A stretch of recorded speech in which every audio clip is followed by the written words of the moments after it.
नमस्कार, myself Sunita Amritsagar, assistant professor, doctor Babasaheb Ambedkar महाविद्यालय, Peth Vadgaon. BCom भाग 3 या वर्गामध्ये आपण मॉडर्न मॅनेजमेंट प्रॅक्टिसेस, आधुनिक व्यवस्थापन पद्धती हा भाग बघत होतो. त्याच्यामध्ये आधुनिक व्यवस्थापन म्हणजे काय, आधुनिक व्यवस्थापनाच्या संकल्पना हे मुद्दे आपण बघितले होते. आणि त्यानंतर आपल्याला याच्यामध्ये आज बघायचं आहे ते व्यवस्थापन जे आहे ते व्यवस्थापन आधुनिक करण्यासाठी अनेक विचारवंतांनी योगदान दिलेलं आहे. त्याच्यामध्ये आपण बघितलं की आपल्याला 3 विचारवंत बघायचे आहेत. त्याच्यामध्ये पहिला विचारवंत आहे विजय गोविंदराजन. तर आपण विजय गोविंदराजन यांची माहिती बघितली होती पाठीमागच्या लेक्चरला. त्यांचा जन्म कुठे झाला, त्यांनी शिक्षण कोणत्या प्रकारचं घेतलं, कोणत्या डिग्र्या घेतल्या होत्या, रिसर्च आर्टिकल त्यांनी कुठली लिहिलेले आहेत, बुक्स कुठली लिहिलेली आहेत, तर हे आपण पाठीमागच्या लेक्चरला बघितलं होतं. आज आपल्याला बघायचं आहे त्यांचं 3 बॉक्स सोल्युशन, 3 खोकी उपाय.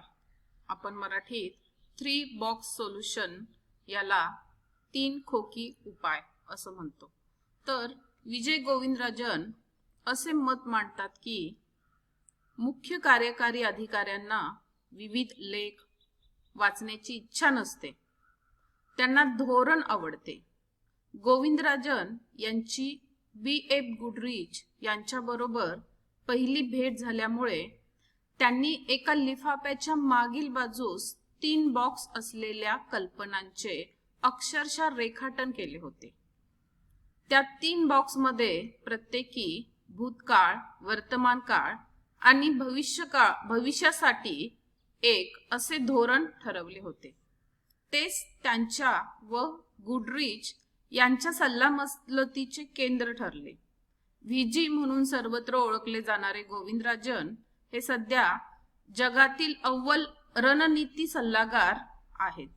सुरुवातीपासूनच त्यांचे या संदर्भातील तत्वज्ञान त्यांनी पुस्तकात लिहिले नव्हते.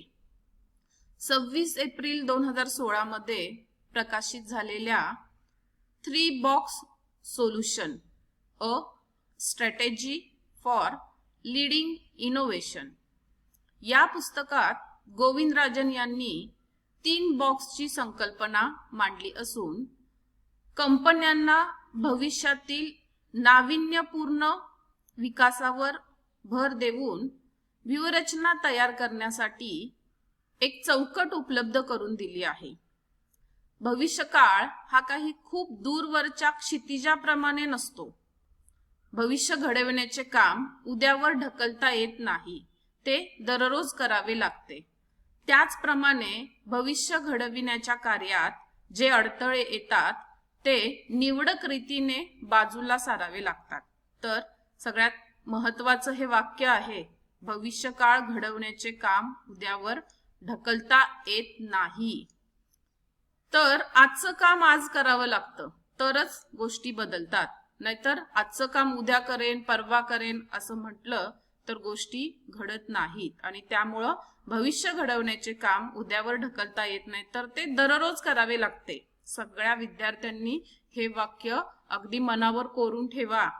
आपल्याला दररोज काम करावं लागतं, दररोज आपल्या ज्ञानामध्ये भर घालणं गरजेचं आहे. तर या 3 बॉक्स सोल्युशन या टायटल वरूनच आपल्या असं लक्षात येईल की काय आहे ही संकल्पना. 3 खोकी उपाय, हे एक खोकं आहे, हे एक खोकं आहे आणि हे एक खोकं आहे, असं हे इथं 3 खोकी दिलेली आहेत. आणि प्रत्येक खोक्याला त्यांनी टायटल दिलेलं आहे. पहिलं खोकं काय आहे, मॅनेज द प्रेझेंट, हे सांगतं वर्तमान काळाबद्दल. त्यानंतर आहे सिलेक्टिव्हली अबॅन्डन द पास्ट, भूतकाळ विसरा. माणसं काय करतात, नेहमी भूतकाळात अडकून राहत असतात किंवा भविष्याचा विचार करत असतात, पण ती वर्तमानात जगत नसतात. त्यामुळं सिलेक्टिव्हली अबॅन्डन द पास्ट, भूतकाळ विसरा, हे दुसरं खोकं सांगतं. आणि तिसरं आहे क्रिएट द फ्युचर, भविष्यकाळ जो आहे तो निर्माण करा. अशा प्रकारची थेरी जी आहे ती या 3 बॉक्स सोल्युशन या संकल्पनेमध्ये गोविंदराजन यांनी मांडलेली आहे. तर काय आहे ही थेरी, काय आहे हे बॉक्स काय सांगण्याचा प्रयत्न करतायत? आता यामध्ये 3 बॉक्स सोल्युशन, त्यामध्ये पहिला जो बॉक्स आहे बॉक्स क्रमांक 1, त्यामध्ये काय मांडण्याचा प्रयत्न केलेला आहे? तर या 3 बॉक्समध्ये 3 महत्त्वाचे गोष्टी किंवा 3 महत्त्वाचे मुद्दे मांडलेले आहेत. पहिल्या बॉक्स मधला जो मुद्दा आहे तो वर्तमान काळाशी निगडित आहे. यामध्ये वर्तमान व्यवस्थापित करा, मूलभूत सक्षम करा, म्हणजेच मॅनेज द प्रेझेंट आणि स्ट्रेंथन द कोर असं म्हटलेलं आहे. म्हणजेच वर्तमानातील गाभाभूत, म्हणजेच त्याला आपण कोर असं म्हणतो, गाभाभूत व्यवसायाचे अत्युच्च कार्यक्षमता व नफा प्राप्त होईल अशा रीतीने व्यवस्थापन करा, असं पहिला बॉक्स जो आहे त्या बॉक्स मध्ये म्हटलेलं आहे. म्हणजेच काय, तर जोपर्यंत व्यवसाय आपल्या कार्यक्षमतेत सातत्याने वाढ करू शकतो तोपर्यंत भविष्याची चिंता करण्याची गरज नाही. तर सध्याचे व्यवस्थापन चांगले केले जाणे आवश्यक आहे. क्रियात्मक कार्यक्षमता आणि वाढते नाविन्य अशा ठिकाणी सतत चालू असते. या ठिकाणी व्यवसायाला अशा एका साधनाची आवश्यकता असते की जे सहजतेने कार्य करते आणि सतत सुधारित राहते. हेच यश असते की जे भविष्यासाठी फायदे मिळवून देऊ शकते. अशी वेळ येईल की जेव्हा आपल्याला वर्तमान काळात भविष्य आणावे लागेल. तोपर्यंत आपण ज्या गोष्टीबद्दल काळजी करण्याची गरज आहे ते म्हणजे वर्तमान व्यवस्थापित करा व त्यातून नफा प्राप्त करा.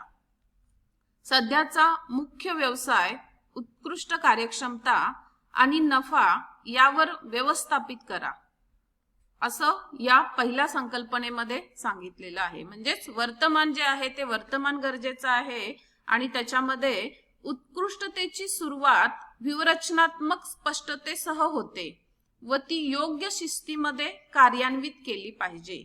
जर उत्कृष्ट आपल्याला काहीतरी एक्सलंट जर आपल्याला काहीतरी करायचं असेल तर त्यासाठी तुमची स्ट्रॅटेजी जी आहे ती स्ट्रॅटेजी तुम्हाला क्लिअर असायला पाहिजे. तरच काम जे आहे ते काम चांगल्या प्रकारे करता येतं. किंवा कार्यप्रणाली टिकवून ठेवणाऱ्या प्रक्रिया समर्पित केल्या पाहिजेत. जे काय आपण काम करणार आहोत ते काम जे आहे ते चांगल्या प्रकारे केलं पाहिजे. पूर्ण कार्यक्षम संचालक मंडळ एखाद्या संस्थेच्या लवचिकतेसाठी अनमोल आहे. खूप महत्वाचा मुद्दा आहे इथं. पूर्ण कार्यक्षम संचालक मंडळ एखाद्या संस्थेच्या लवचिकतेसाठी अनमोल आहे. बऱ्याचदा काय केलं जातं, ताठर भूमिका स्वीकारली जाते, लवचिकता राहत नाही आणि मग छोट्या छोट्या गोष्टींचे मोठे इश्यूज होतात, ज्या गोष्टी सहज सॉल्व्ह होऊ शकतात. पण लवचिकता जर तिथं आणली नाही, ताठर भूमिका स्वीकारली तर छोटे प्रश्न सुद्धा मोठे होऊ शकतात. आणि त्यामुळे इथं लवचिकतेसाठी त्यांनी अनमोल आहे असं म्हटलेलं आहे. व्यवसायातील कठीण निर्णयाचे मानवावर होणारे परिणाम समजून घेण्याची क्षमता नेतृत्वात असावी लागते, तरच त्यामध्ये पारदर्शकता येते. तर या ठिकाणी नेतृत्व करणारी लोक जी आहेत, व्यवसायामध्ये असेल किंवा अनेक ठिकाणी असतील, तर नेतृत्व करणारी लोकांचा रोल जो आहे तो या ठिकाणी महत्वाचा असतो. म्हणजेच कठीण निर्णयावर मानवावर होणारे परिणाम समजून घेण्याची क्षमता नेतृत्वामध्ये असायला हवे. म्हणजे एखादा निर्णय जेव्हा नेतृत्व घेत असतो तेव्हा त्या निर्णयाच्या परिणामांची सुद्धा त्यांना जाणीव असायला हवी आणि ती जाणीव ठेवून जर निर्णय घेतले तर मग ते सोपे होत असतात. आणि ती जर जाणीवच नसेल आणि जर निर्णय घेतले तर मग व्यवसायामध्ये अनेक अडचणी निर्माण होऊ शकतात. त्यामुळं पहिला जो बॉक्स आहे 3 बॉक्स सोल्युशन मध्ये पहिला जो मुद्दा आहे तो त्यांनी वर्तमान व्यवस्थापित करा आणि मूलभूत सक्षम करा असं म्हटलेलं आहे. त्यानंतर दुसरा बॉक्स आहे बॉक्स क्रमांक 2, त्यामध्ये असं म्हटलंय की भूतकाळ विसरा, forget the past. Forget the past आपण बघतोय की भूतकालीन अनुभवाचा विचित्र पगडा मनावर बसलेला असतो. कालबाह्य झालेल्या समजुती झटकून टाकणे आवश्यक असते. विजय गोविंदराजन यांनी एक मजेशीर उदाहरण या संदर्भात दिलेले आहे। एका बेटावर एक नारळाचे झाड होते। त्या ठिकाणी 4 माकडे सोडण्यात आली। प्रत्येक माकडाने झाडावर चढून नारळ काढण्याचा प्रयत्न केला, परंतु प्रत्येक माकडाला विजेचा शॉक लागला। त्यातून त्या माकडांनी हा धडा घेतला की नारळ काढण्यात धोका आहे। काही दिवसांनी त्या 4 एक माकड बदलले। नवीन माकडाने झाडावर चढण्याचा प्रयत्न सुरू करताच बाकीच्या 3 त्याला प्रतिबंध केला। क्रमाक्रमाने एक माकड बदलले तरी तेच घडले। काही दिवसानंतर त्या 4 माकडांना नवीन बेटावर नेले। तिथे शॉक न बसणारे नारळाचे झाड होते, तरीही कोणत्याही माकडाने झाडावर चढण्याचा प्रयत्न केला नाही। यावरून असा निष्कर्ष निघाला की जुन्या अनुभवाचा प्रभाव लवकर निघून जात नाही।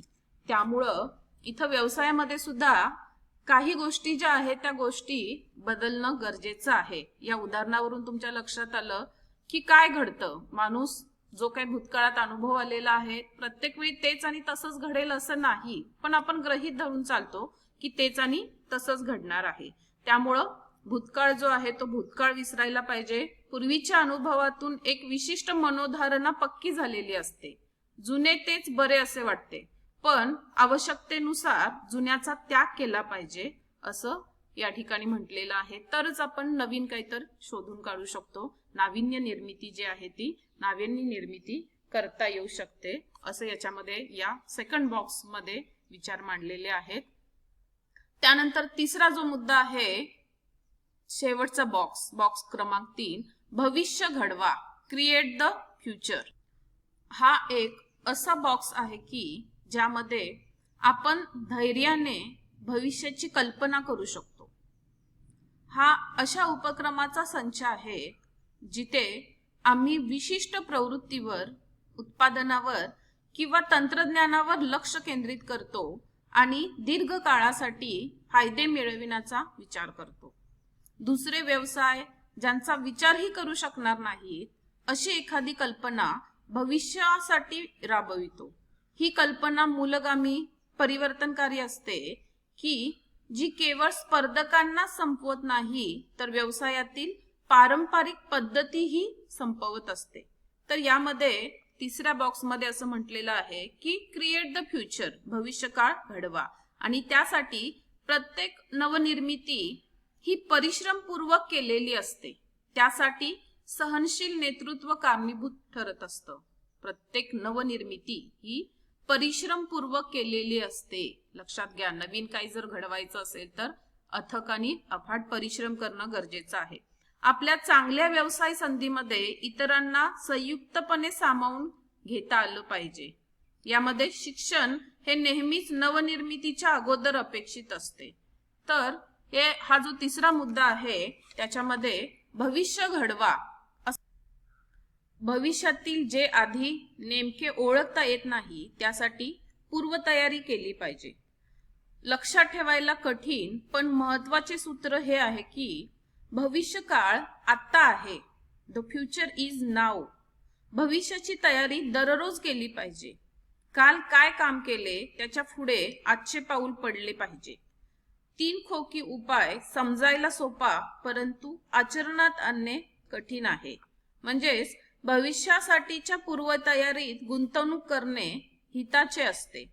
भविष्याकडे दुर्लक्ष केले तर त्याचे नुकसान आज दिसत नाही पण नंतर अनुभवाला येते।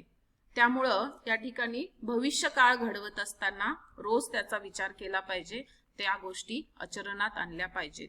तर अशा प्रकारे 3 बॉक्स सोल्युशन, यामध्ये पहिला बॉक्स वर्तमानाबद्दल बोलतो, दुसरा बॉक्स भूतकाळाबद्दल बोलतो आणि तिसरा बॉक्स जो आहे तो फ्युचर याबद्दल माहिती सांगत असतो। तर हे जे तत्वज्ञान आहे ते त्यांनी 3 बॉक्स या संकल्पनेच्या माध्यमातून मांडलेलं आहे। 3 बॉक्स सोल्युशन। एखादा प्रश्न निर्माण झाला तर तो प्रश्न कशा प्रकारे सोडवायचा, तर त्यामध्ये वर्तमानाचा विचार करायचा, भूतकाळ जो आहे तो विसरायचा आणि भविष्य जे आहे ते भविष्य क्रिएट करायचं, क्रिएट द फ्युचर, भविष्य निर्माण करायचं। अशा प्रकारचा विचार जो आहे तो याच्यामध्ये मांडलेला आहे। त्यानंतर त्यांचं जे दुसरं योगदान आहे विजय गोविंदराजांचं, यांचं रिव्हर्स इनोव्हेशन हा भाग जो आहे तो आपण नेक्स्ट लेक्चर मध्ये बघूया. धन्यवाद.